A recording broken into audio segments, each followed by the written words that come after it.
Bonjour à tous et bienvenue sur Crypto Signal. Aujourd'hui, des bonnes nouvelles du côté de l'emploi US. Ça vient juste de sortir il y a 3 minutes, donc on va décortiquer ça ensemble. Et puis, on va aller voir un petit peu ce qui se passe au niveau de la structure, etc. Donc faire un petit peu la routine habituelle. Et on va également débriefer un petit peu l'accusation, enfin le fait que FTX ait été bien évidemment reconnu coupable. Allez, on passe à l'intro.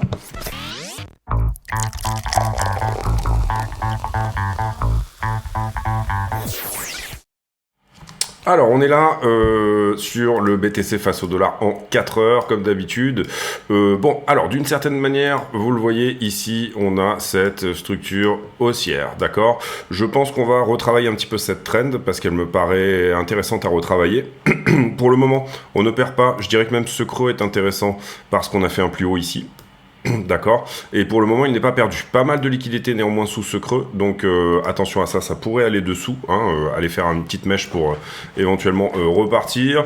Le fonda est plutôt bon, je l'ai dit sur aujourd'hui les rapports NFP et tout ce qui est autour des chiffres du chômage.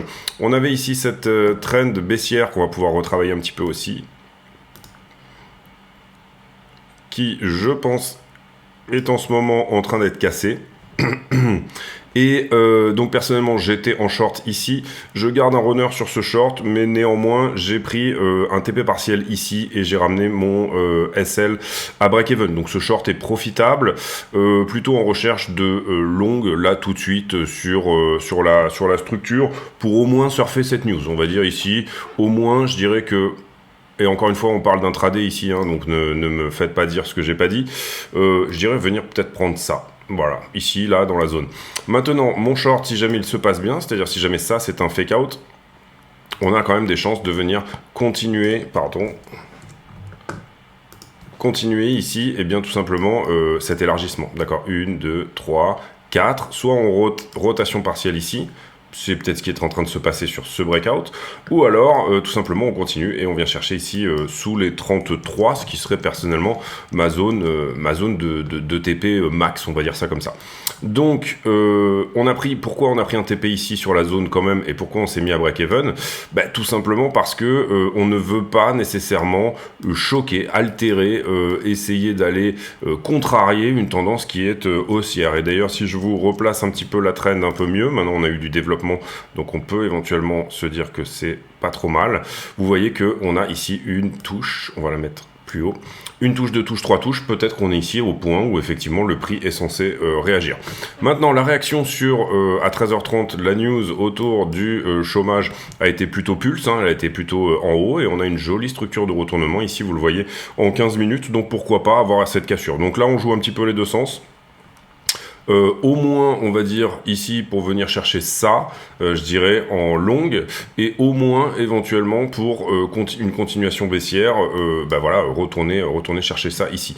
Sachant que si le long vient prendre son TP, ça voudra dire qu'on sera sorti du short et inversement. Donc voilà, ça me paraît vraiment relativement cohérent de faire ça.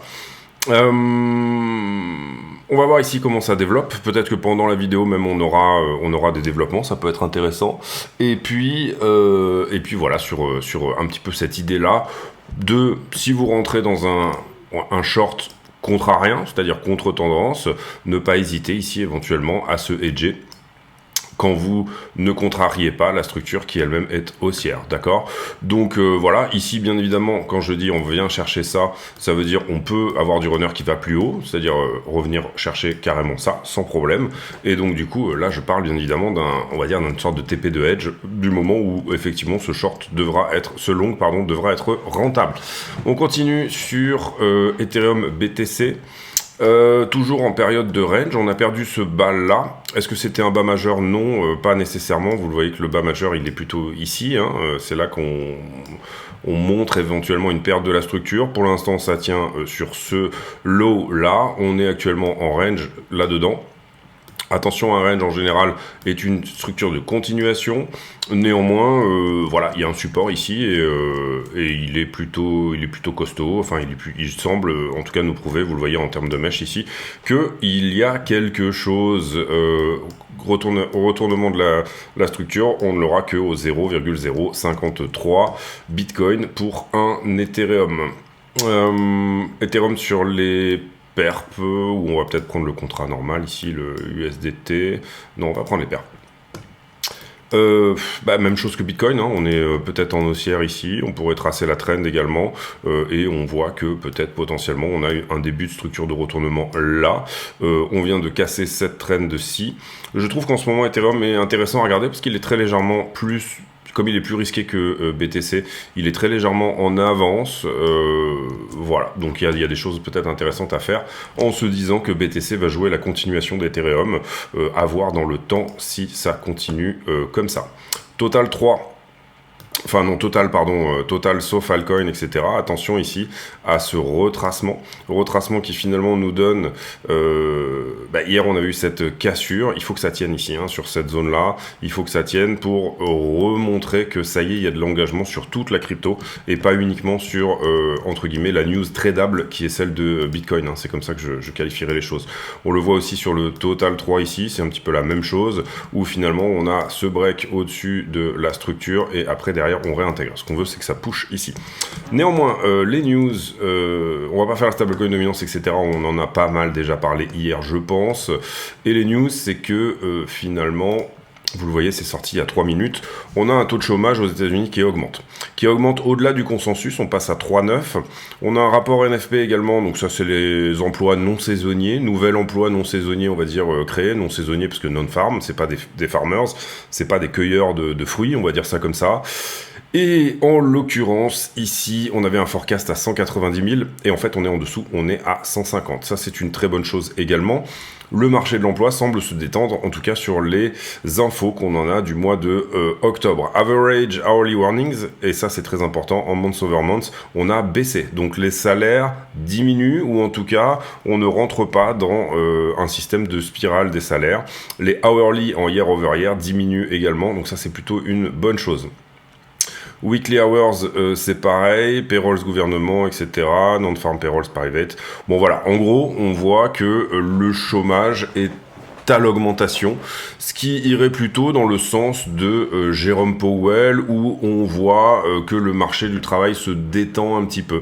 Et ça, c'est une très bonne nouvelle. Pourquoi ? Parce que ça irait plutôt dans le sens du fait, et en ce moment, les données de l'emploi sont extrêmement importantes parce que extrêmement suivies par Powell, ça irait plutôt dans le sens du fait qu'on ne rentrera pas dans une spirale des salaires. Le marché de l'emploi est certes très tendu, mais les taux d'intérêt sont suffisamment restrictifs pour essayer de déséquilibrer un peu, de rééquilibrer, on va dire, le fait qu'on soit au plein emploi ou quasiment aux États-Unis.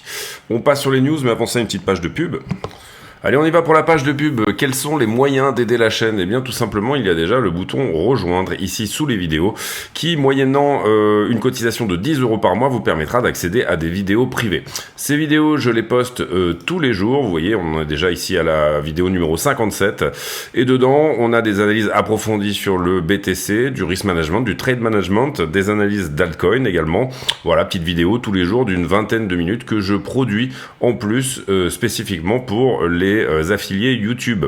Il y a aussi un moyen par le Discord d'accéder à ces vidéos. D'abord, vous venez sur le Discord, vous vous présentez ici. Il faut donc écouter ce que vous dit le bot ici de manière à accéder au serveur et ensuite rendez-vous sur l'onglet ici vidéo privée et vous pouvez lire ici toutes les choses qui vous permettront d'accéder effectivement à ces vidéos. Deuxième chose également, vous avez bien sûr le stand de merchandising que vous allez pouvoir retrouver sur la chaîne. Et qui du coup vous permet d'acheter des t-shirts Crypto Signal. Vous voyez, il y a quelques t-shirts marrants également et voilà, ça aide beaucoup également. Et puis dans la description de la vidéo, vous avez tous les autres liens ici qui vous permettront également d'aider la chaîne, à savoir achat de Cold Wallet Ledger, abonnement à iBlock que moi j'utilise beaucoup, tous les autres liens sur les autres plateformes également que nous proposons, mais aussi des indicateurs type Luxalgo, etc., quelques bouquins sur Amazon. Bref, n'hésitez pas à aller regarder tout ça. En plus de la vidéo publique, il y a donc pas mal de choses et notamment, je pense, le Discord qui fonctionne très bien avec, vous le voyez ici, eh bien toute une communauté qui va poster ses analyses et donc ça, c'est quand même extrêmement intéressant. Je vous laisse là-dessus. Merci de votre écoute. À très bientôt. Ok, on passe sur Twitter. Je vous invite à éventuellement nous rejoindre sur le Twitter, dont le lien est en description de la vidéo si jamais le contenu à chaud vous intéresse. Ici, on voit que Coinbase a bien marché sur ce trimestre, sur ces earnings là, et que c'est pas trop mal pour Coinbase. On voit SBF qui a été effectivement reconnu coupable, et personnellement ce que je dis c'est, vu la tête qu'il a, on aura la sentence autour de fin mars 2024, c'est-à-dire combien d'années il prend, et puis ensuite il va probablement faire appel, etc. Je doute qu'il soit encore vivant au moment où il aille encore en prison, vu effectivement la tête qu'il a juste actuellement.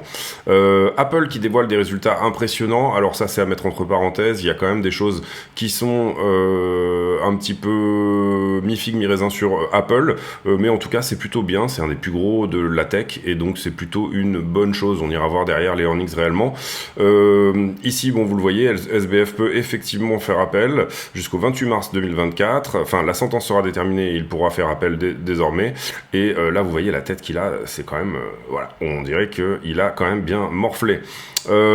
Ici, les sessions, c'est-à-dire en fonction de la session US, asiatiques et européennes, on voit que les Européens ne poussent pas du tout Bitcoin vers le haut. On est vraiment très flat sur les sessions européennes, alors que c'est plutôt l'après-midi et finalement la nuit que se passent les mouvements. Après-midi c'est normal, news ETF, j'ai envie de dire que il y a beaucoup de ces fake news, good news, bad news, etc. qui se mettent en avant, et là on voit en Suisse que les autorités finalement se mettent à essayer de prévenir les bull runs. Donc ça veut dire que vous ne pouvez plus retirer votre argent désormais en une fois. Vous aurez vous devrez payer des fees quand vous faites une sortie, et vous devrez également retirer en plusieurs fois. Donc ça c'est pour éviter les bank runs. Attention à ça, votre argent n'est pas votre argent, donc du coup ça c'est relativement intéressant à regarder également. Et le Japon qui décide de voter une loi à 113 milliards, un amendement à 113 milliards pour se battre contre l'inflation. Donc c'est un petit peu le même délire que l'Inflation Reduction Act que nous avait proposé Biden, également les chèques de stimulus qu'on avait eu, vous vous rappelez, pendant le Covid, pour se battre contre l'inflation. C'était plus des chèques de stimulus, mais c'était complètement stupide à ce stade-là d'imprimer plus. On a actuellement des politiques qui font totalement fi de la théorie quantitative de la monnaie, c'est-à-dire plus de monnaie en circulation égale des prix qui augmentent. Et là, en ce moment, c'est pas du tout ce que voient éventuellement nos économistes à ce stade. Ensuite, pas grand-chose sur le Wall Street Journal, si ce n'est que Sam Bankman-Fried a été reconnu coupable. Terra Luna, alors moi j'ai une vision relativement spécifique sur Do Kwon. Je pense pas réellement que ça soit réellement un fraudeur ou quoi que ce soit. Je pense que il s'est fait avoir ici. Je pense qu'il a eu le tort d'être coréen en fait, et je pense que il a eu le tort de présenter un système qui était le stablecoin algorithmique, qui aurait pu fonctionner à long terme, qui était un bon système, mais que c'était quand même un Ponzi parce que c'était basé sur Luna. La difficulté ici, c'est exactement le problème du bank run. Si tout le monde commence à courir en avant, et bien à ce moment-là, l'algorithme ne peut plus faire son boulot, et les arbitreurs décident de ne pas y aller. Et c'est ce qui s'est passé pour lui, et on a vu, vous le voyez, j'avais fait déjà quelques vidéos là-dessus à l'époque, mais concrètement, Jane Street, des firmes comme Jane Street, qui était l'ancienne firme où travaillait SBF d'ailleurs, des firmes comme FTX potentiellement qui ont fourni de la liquidité à ces market makers, on les a vus, on va dire, faire en même temps des énormes ventes de Luna, essayer d'attaquer l'UST, etc. Il y a eu des attaques ici qui ont été extrêmement documentées et qui montrent que finalement on a essayé de mettre fin à cette espèce de bête coréenne qui était en train de fonctionner. Je pense que le tort de Do Kwon, ça a été de se baquer en BTC trop tard, c'est-à-dire il a commencé à acheter du BTC trop tard, et ça a été une vraie erreur de sa part, mais voilà, je pense pas que ça soit un scam, je pense pas qu'il y ait une volonté de scam de ce côté-là. On va voir ce que va dire la justice. Cardano qui montre des très bons on-chain activity signal, donc beaucoup de choses on-chain qui se passent actuellement sur Cardano. Ça a pas mal poussé, je crois qu'il a pris 36% dernièrement. Après il revient du fin fond des enfers, hein, notre ami Cardano, et c'était un projet chouette avant qu'il ne sorte en fait en réalité. Moi personnellement j'ai été assez déçu par ce que nous a donné Cardano derrière, c'est-à-dire une DeFi qui fonctionne pas très bien, des problèmes, des choses qui étaient pas très développeur friendly, etc. On continue ici sur SBF, on va pas faire toute la vidéo sur SBF, voilà, je pense qu'on fera peut-être une vidéo dédiée, même où on ira retracer un petit peu toute l'histoire, je sais pas encore, ça m'intéresse pas énormément, mais bon, ça peut être éventuellement quelque chose qui vous intéresse, dites-le en commentaire si jamais c'est le cas. Ici, pas grand chose. Lost, Max Kaiser qui apparemment a fait un quiz et Alex Jones aurait perdu 10 000 bitcoins sur ce quiz. J'ai pas été au courant de cette histoire. Ici, Israël, Hamas. C'est un peu compliqué, c'est un peu compliqué au sens où bon les opérations terrestres sont en train de commencer. C'est un petit peu compliqué à ce stade au sens où la Russie, en fait, aurait intérêt à ce que cette guerre dure. Finalement, ils adoptent ici En fait, on voit déjà que l'ONU ne sert à rien, puisque incapable de proposer quelque chose. C'est le droit de veto à l'ONU qui veut ça. C'est-à-dire que l'ONU a réellement ici assez peu de marge de manœuvre, finalement, dans cette histoire. À partir du moment où un des membres permanents donne son veto, chaque résolution ne passe pas. Il serait potentiellement intéressant, voire urgent, de mettre tout le monde à la table et d'essayer de faire des négociations. Cependant, on a ce qui censément aurait dû être un parti politique qui a fait des actes terroristes, et là on parle du Hamas. Donc est-ce que c'est devenu une organisation terroriste, ou alors est-ce qu'on parle avec eux? Je regardais hier la vidéo avec Xavier Moreau et Herbert Khan qui était assez intéressante. Alors je suis pas d'accord avec ce que disent les deux tout le temps. Mais en tout cas, ce qu'il en sortait, je trouve, d'intéressant, c'était de dire que, d'une certaine manière, déjà, on parle d'organisation terroriste, mais à un moment donné, on a mis à table l'IRA et on a mis à table sur ce qui était en Irlande. On a réussi ici grâce au fait qu'on ait effectivement mis à table des opérations des organisations terroristes. À un moment donné, Arafat, l'OLP, c'était quand même au début, c'était pas des anges, et puis derrière, on a réussi à les mettre à table avec Yitzhak Rabin, etc. Je crois que la position de la Russie est pas tellement conne, c'est-à-dire de recevoir un petit peu les deux. Poutine a reçu Netanyahou d'un côté, et il a reçu, Lavrov a reçu le Hamas de l'autre. Voilà, il y a ici, soit vous prenez part dans un conflit comme celui-là, soit vous essayez d'être force de proposition. Et visiblement, on a quand même des États-Unis qui jettent un petit peu de l'huile sur le feu en ce moment. On a de la Russie qui est peut-être en train de jeter de l'huile sur le feu aussi, mais en tout cas le fait discrètement. Et on a l'Iran au milieu qui est un petit peu autant en roue libre que ce que l'est les États-Unis. On a peut-être des États-Unis qui cherchent d'une certaine manière à attaquer l'Iran. Effectivement, cette solution de proxy via le Yémen, c'est-à-dire l'Iran peut utiliser éventuellement le Yémen. Enfin, ça peut être un conflit, je sais plus comment décentralisé, délocalisé, un conflit externe, un conflit par proxy, un conflit tout simplement, on ne se bat pas directement. Assez souvent pendant la guerre froide on a vu ça, c'est-à-dire qu'on a vu deux puissances qui avaient l'arme nucléaire se battre dans des pays en utilisant tout simplement, c'est un peu ce qu'on voit en Ukraine d'ailleurs d'une certaine manière, mais bon voilà, se battre même s'il non, l'Ukraine c'est un peu différent parce qu'il y a une intervention directe de la Russie, mais deux puissances qui avaient l'arme nucléaire allaient se battre finalement dans un pays dans lesquels les deux parties ne l'avaient pas, histoire de se faire quand même la guéguerre, mais jouer un petit peu à se mesurer le zizi, on va dire, de manière conventionnelle. Aujourd'hui, on a eu ici là les NFP, etc. Qu'est-ce qu'on aura la semaine prochaine? Je pense qu'on fera une vidéo dédiée peut-être ce week-end pour en parler. Et puis ici, vous le voyez, donc le chômage qui augmente, ce qui est plutôt boule sur les actions. On va voir comment va réagir le S&P. Bitcoin, en tout cas, réagit pas trop mal à la hausse, on va dire. Ici, on est sur les liquidations. N'hésitez pas à mettre un like, je le répète, sur les vidéos, c'est important. 140 millions de liquidés hier, 60 millions à peine sur Bitcoin, Ethereum, ça correspond à un petit tiers, et pas mal de liquidations sur d'autres altes. Du coup, on a liquidé principalement du long, puisque l'action de prix était baissière. En ce qui concerne le carnet d'ordre, on est venu combler, vous le voyez, le trou dans lequel je disais qu'il n'y avait pas grand-chose. Désormais, on commence à attaquer des ordres d'achat et on a des ordres de vente ici, donc il va falloir quand même un petit peu de momentum pour passer au travers de ça et éventuellement retourner aux 36 000 $. On est là sur Binance. J'aimerais bien qu'il y ait sur Trading Light un agrégé. J'ai pas encore trouvé cette fonctionnalité, mais ça serait pas mal. Ici, on a pris ce point ici en bas, donc sur les marchés en levier. On a un CVD spot qui est toujours en négatif, donc ça sous-entend que on se calme un petit peu au spot. Attention à ce retour des spreads en négatif, si je me trompe pas. Hein. Oui, on a eu un petit retour des spreads en négatif ici, ce qui montre peut-être un essoufflement de la demande au spot. Beaucoup de liquidation ici, vous le voyez, sur des longues. Est-ce que c'est suffisant? 6,53. En général, ça a été la borne basse, en tout cas, au 27 octobre. Donc, il y a de ça 6 jours. Est-ce que c'est suffisant ou pas? En tout cas, on a liquidé pas mal de longues sur ce mouvement. Je serais étonné qu'on vienne pas chercher 36 ici. Encore que la structure de retournement ici sur une time frame 5 minutes, elle est pas trop dégueulasse. Mais rien de probant ici. Hein. Vous voyez qu'on est tout à fait dans ce qui montrait derrière des bottoms provisoires, on va dire. J'irai faire plus d'analyse là-dessus sur la vidéo affiliée. Aujourd'hui, j'ai fini la vidéo affiliée, je l'ai déjà sortie.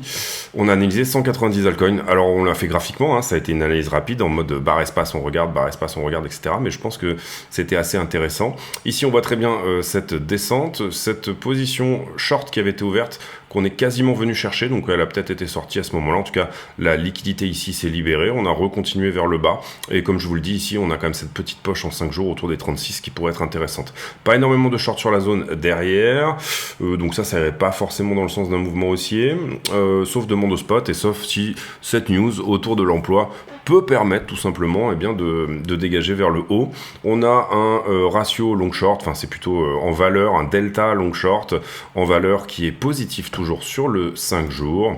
En ce qui concerne Ethereum, quand on regarde les bulles, y a plutôt des choses à venir prendre en haut sur Ether, hein. 1834 ici, on a quasiment bouffé tout ce qui s'était passé en bas. Je pense qu'Ether va proposer un rebond peut-être plus important que Bitcoin, en tout cas sur la liquidité, c'est éventuellement ce qu'on pourrait voir. Ensuite, le 12 heures, on est plus shorté que longué, en tout cas c'est l'impression que ça donne graphiquement, un petit peu comme hier. Étonnant parce que c'est pas vraiment l'analyse qu'on a par ailleurs, et on voit ici le One Week sur lequel tout simplement le prix demande éventuellement à aller sous les 33. C'est pour ça que je garde mon short et que je pense que même fut un retracement haussier, j'aurais peut-être tendance ici à me dire que désormais on va nettoyer en bas. Aucune certitude de ce côté-là, encore une fois ça reste du trading, donc voilà, il faut pas jouer la maison sur une poche de liquidité, mais pourquoi pas. Plutôt shorté que longué également sur la 12 heures sur Ether. Et Ether qui est aux portes également d'une poche de liquidité à 1720 ici. Est-ce qu'on va avoir cette capitulation ou est-ce que cette boîte va se défendre? C'est un petit peu la question également sur BTC à ce stade. On retourne ici sur le prix et on fait une conclusion sur cette vidéo. Si j'arrive à trouver le prix, le voilà. On était déjà en train de regarder le 15 minutes. On voit ce breakout ici hors de la trend. Est-ce que finalement, comment dire, ici, une possibilité, c'est ça, d'accord? Qu'est-ce que ça veut dire? Ça veut dire que la 15 minutes était baissière. Sur cette news de l'emploi qui finalement est haussière, elle vient nous retester son 0,618 ou autre, hein. Enfin elle vient nous donner une B en gros, et c'est peut-être ce que nous dit cette cassure. Et à l'inverse, et bien derrière on continue, et vous voyez que j'ai mis ce point jaune ici qui pourrait être typiquement l'endroit où éventuellement le prix pourrait retracer. Je ne sais pas si ça correspond au 0,618, ça a l'air de plutôt être le 0,5. On va regarder. Oui, on est plutôt au 0,5 et 0,618, ça serait très légèrement au-dessus. Pour le coup, ça nous viendrait faire chercher le fair value gap qui est ici, nous donner une mèche qui vienne carrément venir chercher ce point-là. Si c'est pas le cas, on continue tout simplement la haussière ici, d'accord? On vient prendre ce point-là, c'est pour ça que je pense que être longue également sur cette zone-là n'est pas une connerie, au sens où la structure est haussière, pourquoi s'en priver, même si elle semble plutôt vendeuse cette structure, hein, peut-être un dernier push et pourquoi pas. Et derrière, beaucoup de liquidité, et ça correspond finalement à la boîte rouge que vous voyez là, dans cette zone. Donc pourquoi également se priver? Eh bien tout simplement de venir chercher cela. Donc dans cette zone-là, je suis un petit peu dans les deux sens. Voilà, peut-être plus porté sur du short que sur du long, mais la news est pas mal, entre guillemets encore. Je pense qu'elle peut nous donner peut-être une B. Encore une fois, mon scénario privilégié, voilà, c'est ça, je dirais. News, bonne news, ça nous donne la B dans le mouvement 5 minutes. Le mouvement fin de 5 minutes finalement trouve son mouvement en B. Et là on a un 4 heures qui se retourne. Donc on retourne effectivement cette structure là-dedans. Maintenant aucune certitude de ce côté-là. C'est le risk management qui va parler ici. Donc la manière, c'est pas tellement le scénario, c'est plus l'exécution. Qui, quoi que soit le scénario, quoi qu'il en soit, pourrait éventuellement nous donner du profit. Hein, c'est ça l'idée. Et c'est quand même le nerf de la guerre ici que de venir tout simplement chercher ses profits là où le prix nous en donne. Donc encore une fois ici on n'a pas insulté la 4 heures en faisant ce short, on a pris un profit sur cette zone là puisque c'était relativement logique de le faire et qu'on était encore une fois sur support, ok. Possibilité de continuation de la 4 heures, je me répète, désolé, continuation de la 4 heures ou possibilité d'avoir juste une baie qui lui pour le coup nous donne une 4 heures baissière et éventuellement le fait de venir choper la liquidité là-dedans. Pas du tout déconnant de jouer les deux scénarios. Et ici on parle de trading, encore une fois, on ne parle pas d'investissement. Investissement, on a fait une vidéo, je crois que c'était il n'y a pas très longtemps, sur le monthly, etc. Toutes ces choses-là. Donc voilà, en ce qui concerne l'investissement, il y a de la liquidité en dessous, il y a des chances d'aller revisiter plus bas. On va terminer sur l'investissement, puisque voilà. Cette structure, je la trouve pas extrêmement bullish. Ça, c'est cette espèce de montée larvée, sauf si on éclate ici le haut, là, aucun problème. Et voilà, personnellement, je trouve qu'ici, on a délivré un peu fort. Et que donc, on a peut-être des chances de réintégrer. Maintenant, je demande à voir ça, c'est-à-dire 31,8 si jamais on y va, c'est pas une certitude, mais si jamais on y allait, je demande à voir comment ça réagit là, parce que ça peut push, ça peut refuser en fait. Si je vous mets le volume profile ici, vous allez voir qu'il y a une très grosse zone de valeur finalement, même si on dézoome. Une très grosse zone de valeur ici autour des 30 500. Elle est, bon, moi j'aurais dit 31,8, j'aurais dit un petit peu au-dessus. Ouais, voilà, on voit qu'elle prend un peu sa source légèrement au-dessus. 30 500. Je demande d'avoir ce retest là avant de parler et de dire non, pas de continuation haussière. Oui, on enfonce jusqu'au 25 et peut-être en dessous. Donc ce qu'on va regarder, à être attentif, c'est par rapport à ça. Si vous êtes déjà en investissement, ne touchez à rien. Si vous n'êtes pas en investissement, il est temps de rentrer quand même parce que vous êtes pas dans le train. Et si vous êtes une pince, si vous êtes une serrure et que à ce moment-là, vous jouez les 20K et les 12K, mais vous avez des très belles chances de ne jamais rentrer tout simplement. Donc voilà l'idée. Pas grand-chose de plus à dire. Pour le moment, vous le voyez, on a cette jolie trend qui est tenue là. On en avait perdu une ici. D'accord. Et là, retester 31,5 correspond aussi, excusez-moi, c'est pas extrêmement précis, je vais la forcir un peu.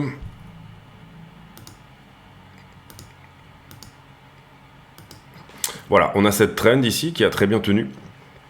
Vous le voyez que c'est la moins agressive de toutes. On part vraiment ici du bas du W et on vient tenir ça.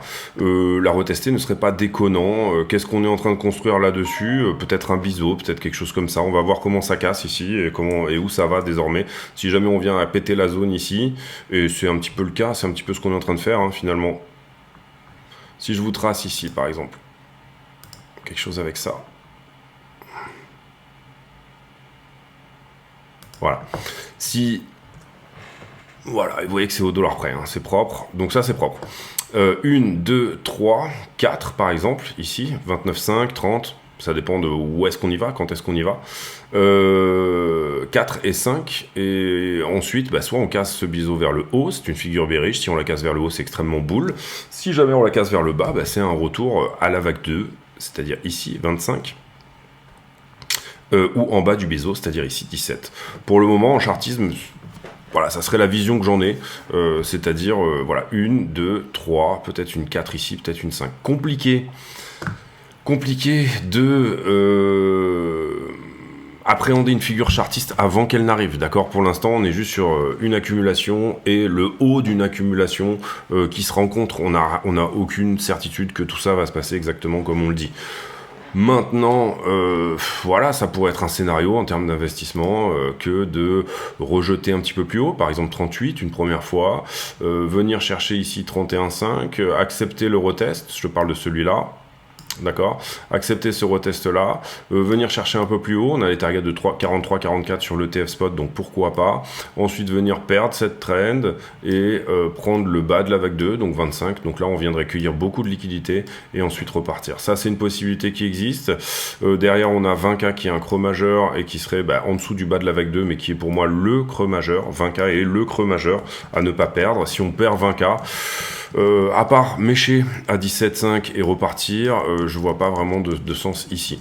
Et après on peut tout à fait péter, d'accord, donc ça on avait juste ici quelque chose sous forme plus ou moins d'une running en montée, ou voilà, aller chercher ici par exemple, vous le voyez là, cette épaule tête épaule ici, on a des targets encore une fois autour des 43, donc on peut y aller en ligne droite. Je pense que ça dépend de quand sortira la news autour de l'ETF spot. Voilà, c'est la fin de cette vidéo, j'espère qu'elle vous aura plu. On va pas trop s'attarder ici, on refera des vidéos en termes d'investissement, mais vous voyez ici que on a 3 touches en bas, 3 touches en haut.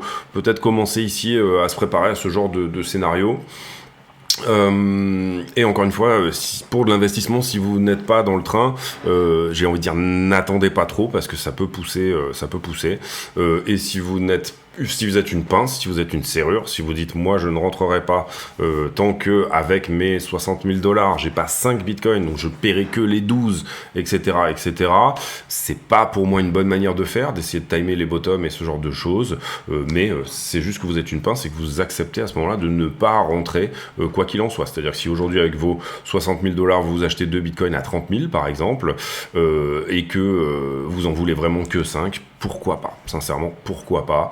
Je mange pas de ce pain-là, mais pourquoi pas? Derrière, comprendre également qu'aller à 12 000 veut dire faire un signe noir. Hein. On parle ici d'une guerre, une récession, mais c'est quand même des choses qui sont relativement cohérente en ce moment à poser sur la table, d'accord, d'où finalement mon idée que oui, il existe 30 à 40% de chances qu'on aille à 12 000, ouais, 30% je dirais, en ce qui concerne les 20 000, je qualifierais ça d'une chance sur deux, mais une chance sur deux, vous comprenez que c'est pas ça qui fait des fortunes, ou en tout cas, voilà, pour moi il faut être dans le train, si vous n'êtes pas dedans, c'est une bêtise, et puis voilà, donc là on a parlé investissement, on a parlé trading, on retourne vite fait sur le 5 minutes pour voir comment le prix se comporte. Alors on a cet AQ ici sur ce mouvement là, je pense qu'on va prendre ce plus haut là. Et le marché semble bien prendre effectivement cette news, on va dire autour de la hausse du taux de chômage, sous-entendu, ça y est, la Fed a peut-être terminé sa hausse des taux et peut-être que Powell dovish, plus un chômage qui augmente, plus voilà, toutes ces choses-là semblent s'aligner pour éventuellement du risk-on en ce moment. On va voir le S&P, ça ouvre à 14,30. On va voir comment ça ouvre. Et voilà, je vous laisse là-dessus. J'espère que cette vidéo vous a plu. Si c'est le cas, n'hésitez pas à le dire. J'ai pour habitude en fin de vidéo de poser une question à la con, c'est-à-dire une question qui n'a rien à voir avec le prix du Bitcoin.